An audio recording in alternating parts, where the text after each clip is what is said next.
So it starts off like this. Bro, why do I just keep randomly...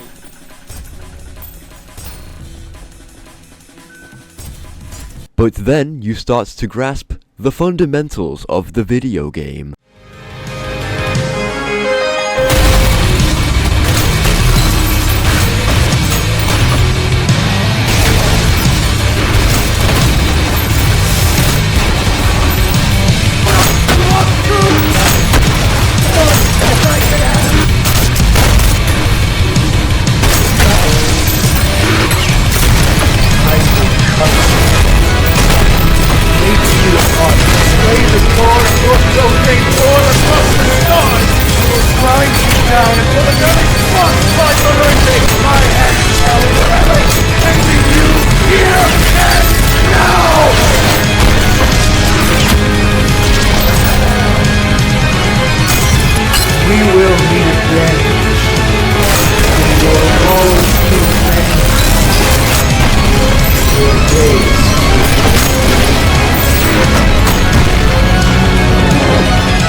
ULTRAKILL, by and large, is one of the most profoundly beautiful pieces of art I have ever had the fucking privilege to bear witness to. This game excels at everything it does. Everything! This video has been in development hell for quite a long time. So long in fact that the game received a complete graphical overhaul and a few new levels in the time I procrastinated making it. I played this game in the pre-graphical update, and as such, I'm gonna show you what my first experience of playing this game looked like. I'll go over the new things at the end. ULTRAKILL as a premise is the product of a lot of good aspects of good games put together into one dopamine-filled package. Almost nothing misses in this game, and I mean it. The sound design, weapons, level design, enemies, tone, music, and visual aesthetic produce an absolutely unforgettable experience. There isn't a second of this game where I'm not overstimulated or fucking shaking from all the shit going on my screen. That all being said, I would like to take you through my experience of playing this fucking masterpiece, and unlike the video game, I will provide you with adequate time to breathe.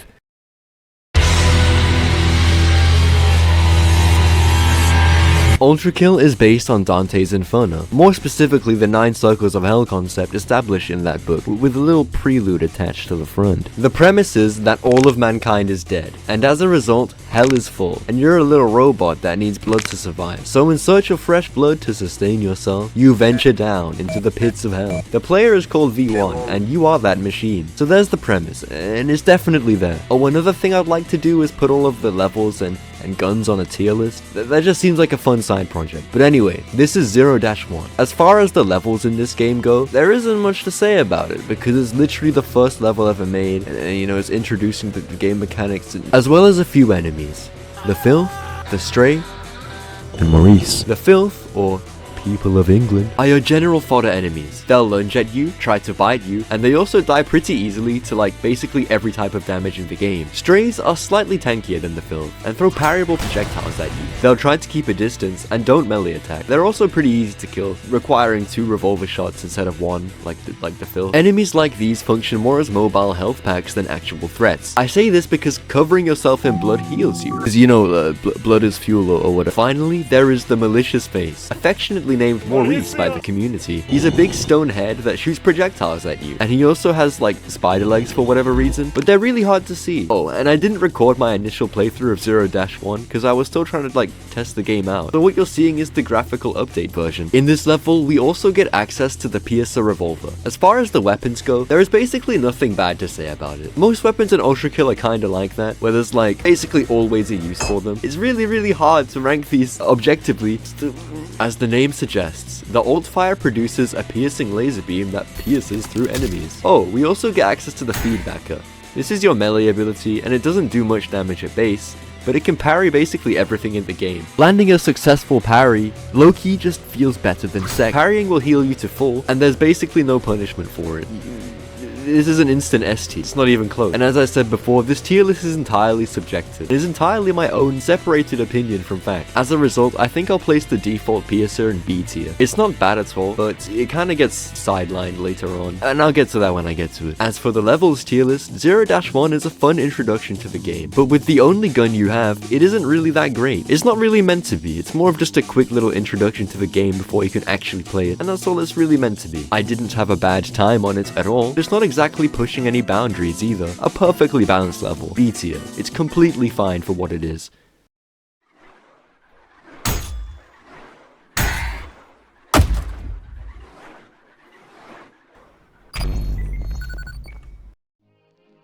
After each level, or I guess when you start a level, you're in this little red area with this terminal. You can use the terminals to buy new variations of weapons, or colors for the weapons if you have like a million points laying around. After completing the first level, I, the player, decided that the optimal choice to maximize my gameplay efficiency was the Marksman revolver. Now how does this differ from the piercer revolver? Well, instead of firing a piercing laser, you toss a coin. If you shoot the coin, then it ricochets into nearby enemies' weak spots. Now this gun is not human, bro. It has an unholy, disgusting amount of uses. Basically every one-shot combo in the game uses it, and like 75% of every other combo uses it. This gun is so intricate and so ridiculous. There are multiple 15, 20, sometimes 30-minute long videos explaining the intricacies of this single weapon. It is precisely for this reason that I, the player, decided, nah, this shit's too much effort for me. And less than 30 seconds after obtaining it, switched it out and refused to use it for the rest of the playthrough. A mistake that would come back to haunt me many times. This gun is S tier, by the way. I could not possibly begin to even scratch the surface of what it is capable of. Anyway, I progressed through the level as normal. You know, there's a lot of crushes down here for whatever reason, when suddenly... Whoa. Did you guys see that? I'm sure we won't be seeing that guy anytime soon. Oh, look, we're fighting together. All in all, 0-2 is an okay level. It definitely expands on what 0-1 laid out for it. There's a lot of really well-placed secrets in this level that I'll probably get back to at some point. But overall, this level doesn't have an insane amount of replay value, and doesn't introduce too much new to the game, so I'm gonna put it in B tier, right next to 0-1. It's literally just an extension of it. That doesn't make it any less fun though. I finished this level in 2 minutes on my first attempt. Oh, I didn't get to say earlier, but the terminals are sentient, by the way.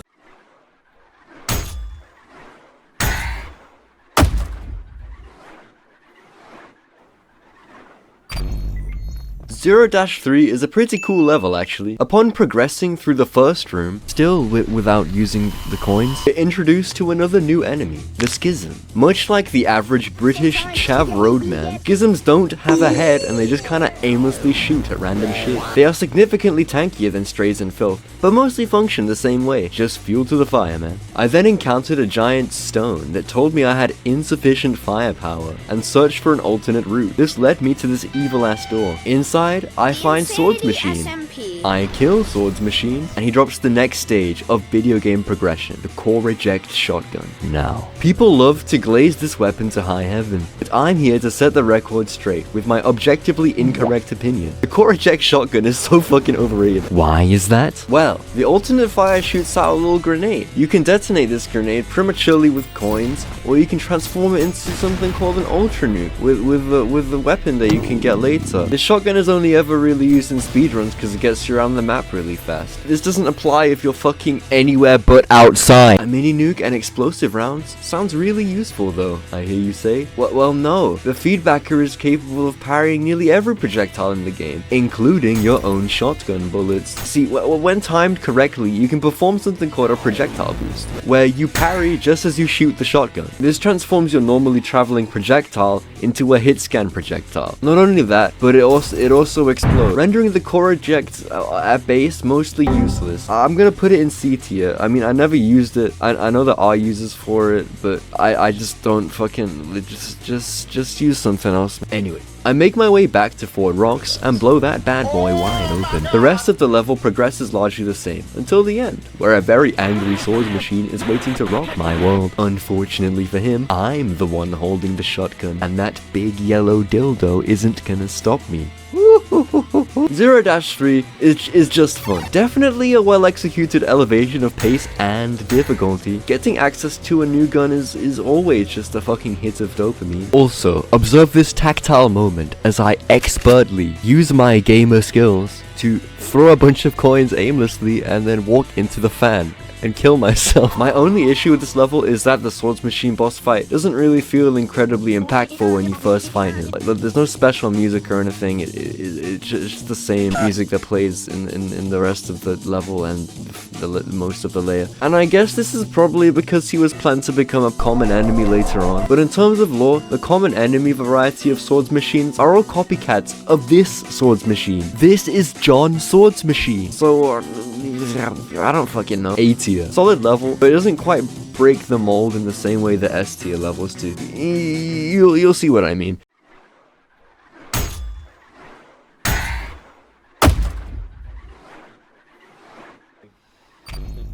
By the way, every time I watch this footage back and I see a secret that I missed, I realize I am a suboptimal chud, and I think that maybe like quite a large piece of me dies, possibly forever. Welcome to 0-4. This level is just a bit but also kinda cool. So basically, the gimmick of this level is that it puts together everything you've learned from the past 3 levels and throws it at you all at once. The very first room is the sum of every enemy, not Swords Machine, that you have encountered thus far. This whole level is subtly telling the player how to put together everything they have learned in the past 20 or so minutes and combine it into one effortless, beautiful swathe of video gameplay. The first room is spacious, with long sidelines, which more than enable the player's ability to parry. The second room is an ample opportunity to make use of the shotgun, seeing as it's pretty enclosed and the walls do damage and all of the enemies are squishies like the filth and the final room makes use of a large and open space to enable everything subtly incepted in your brain over the course of the game's runtime. But honestly, it's short as fuck, and this section is not long enough to support the relative lifespan of this video, so I need to sporadically mention something else to keep the viewer engaged. Introducing hard damage. This is something I didn't mention earlier because this video is already intensely overstimulating as it is. Anyway,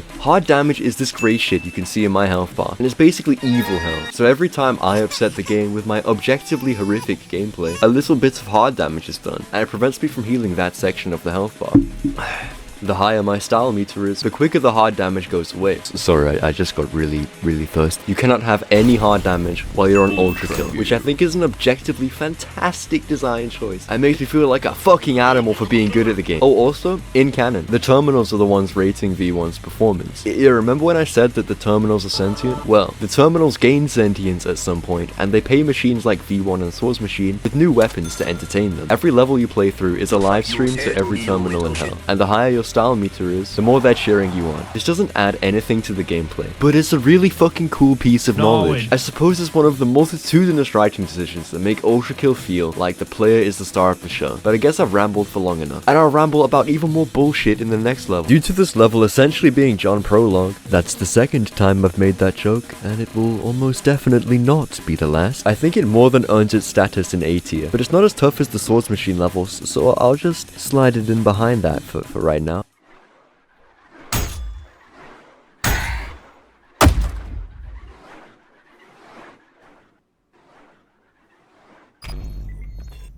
Cerberus, the final level for the Prelude. In ULTRAKILL, the end of a new layer constitutes a boss fight, so buckle up, Buttercup. Oh, also in this level, new gun alert! I got a new gun! I decided to make use of 25,000 of my hard-earned points to purchase the Sharpshooter revolver. Now this gun is a man's best friend. Let me ask you a simple question. Have you ever wanted to feel like the Arizona Ranger with the big iron on its hip? Well, this gun almost has it all. Press right mouse button to start spinning that shit. When you release, a piercing bullet will be fired that bounces off walls. It has 3 charges and it's red, which just makes it better. Also, for some reason, it can detonate projectiles. I did this a solid 50 times throughout the playthrough, every instance of which was completely unintentional. But much like the vast majority of shit in this game, it felt fucking orgasmic. Now, controversial pick here, but I think, just personal experience, alright? The gun is going in A tier. I really like this gun. It feels really nice to use. A tier, just take it or leave. Anyway, I struggled to even make it to the level for like a minute and a half, and then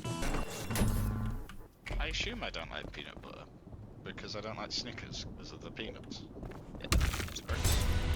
Now this is the climax of Prelude. It's not ridiculously intense, but I do have to say, if you're doing a fresh playthrough on brutal difficulty, this shit is so fucking difficult. I'm not exaggerating when I tell you it unironically took me like 25 minutes on my first try. But on standard difficulty, I did this shit first try, which may surprise you considering my incredible ability to play the game incorrectly. On this occasion though, it seems like I somehow get away with it, and with that, the darkest pit of hell opens to swallow me whole. Elizabeth, if that name even means anything to you. Overall, not much happens in this level. I think it would make more sense to just merge this and 0-4 together. I think having the culminations of the skills acquired in Prelude popped off with this boss fight at the end, introducing a new enemy and entering the gates to fucking hell would actually have been much cooler. But I'm not Hikita, and to quote Hikita, if you guys developed ULTRAKILL, it would fucking suck. Considering my profound mental deficiency, which only becomes more apparent the longer I play this game, I don't think he's wrong. But the fact of the matter is, fucking nothing happens in this level, and it's probably the weakest hitting boss fight in the entire game. I mean, at least it's got its own theme song, even if said theme song is just Psychosis SFX, unlike Swords Machine. So it has that going for it, I guess, but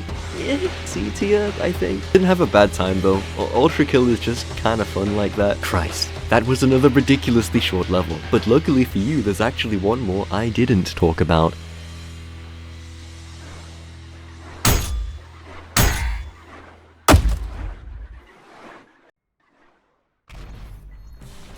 (0-S). You see, every layer has a secret level, only accessible by doing some wacko shit. Prelude might have the only secret level that does not have me performing a fucking COD Zombies Easter egg in order to access it. All you gotta do to unlock it is go in this vent, and then you gotta take the skull through the level, and you gotta put it right there, and boom, the 0-S.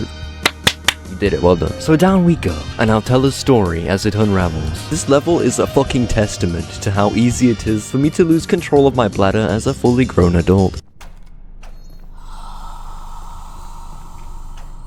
Let's face it, we all pissed ourselves at the sight of whatever the fuck Something Wicked is. The TLDR of this level is that Something Wicked follows you around and you gotta get 2 skulls to open the exit. You also can't use any of your guns. This must be the work of Dark Reunion. So many of you may have noticed my new profile picture, and I just want to address it because I do not wish to be labeled as a member of the furry community. It's simply not my jam. So let me set the scene. It's 4 AM and I have a bottle of vodka. Dortmund Port had just released, and I had nothing better to do. It is precisely because of these factors that I make a post to my Instagram story announcing that I will be in a VC with my bottle of Smirnoff and nothing better to do. This was the catalyst to me being awake at 6 AM in a VC with a great many people, and I really don't know why. At some point someone said, Soma has puppy boy energy, and naturally I said, no, I do not! But at this point the boulder was already in motion. What followed was a flurry of mysteriously well-drawn art of me as a dog. Now this art is so high quality, and I fuck with the craftsmanship so much to a point where I just fucking respect it. Unironically, I love my community, and shit like this makes me so happy. I know I'm not like a super celebrity or very popular, but I'm so grateful to have a community of people I can laugh and speak with. You guys are really fucking cool. When you're not doing this anyway. There's also this terminal entry written by God himself.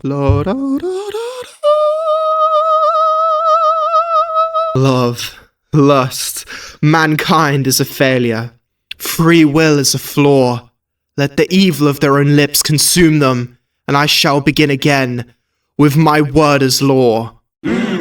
Now, in my initial playthrough of 0-S, I ran right past this terminal and skipped the lore entirely. It wasn't until my friend told me that there's God terminal entries at the end of secret levels that I realized I had probably missed out on the biggest lore drops in the game. In this entry, for example, we learn that God is a character, and he is currently incapable of making free will work the way he wants it to. In this specific entry, he's bitter and upset, choosing to let mankind consume themselves with evil of their own doing rather than saving them. This fact alone contrasts with our current understanding of the Christian God, and speaks volumes to the fucking insanely bleak atmosphere and world of ULTRAKILL. This is also something that gets developed and constantly shoved in your face through the game. This world is fucking dark, man. God is one of the few tangible characters in ULTRAKILL, and his terminal entries tell the story of Hell's creation, and history of other things. God in ULTRAKILL is kind of this like wrecking ball of emotion, just crashing through everything he touches. His sentiment here is essentially, man, fuck those guys, I'm just gonna start again with a bunch of people that listen listen to me unconditionally. The God side of the story develops into some of the most fascinating shit I've ever read later on. Since this is Prelude, I won't spoil it too much. You'll just have to watch more of my videos.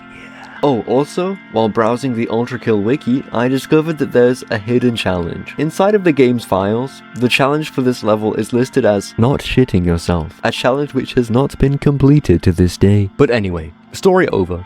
I think 0-S is pretty hard to rank because it's not even like a real level, but it's kind of silly and fun to play, so I'll put it in C tier, above Cerberus. As far as the secret levels go, this is the most basic one. Hakita starts doing fucking gymnastics later on. Once again, just keep watching my videos and you'll get it. And I suppose that is where the Prelude finishes off. Next time, follow me as I actually enter hell, and it's there. Also, thank you to the beautiful voice acting from Foilo. If you like my videos, you'll probably like his stuff too. And I'm even in a few of them.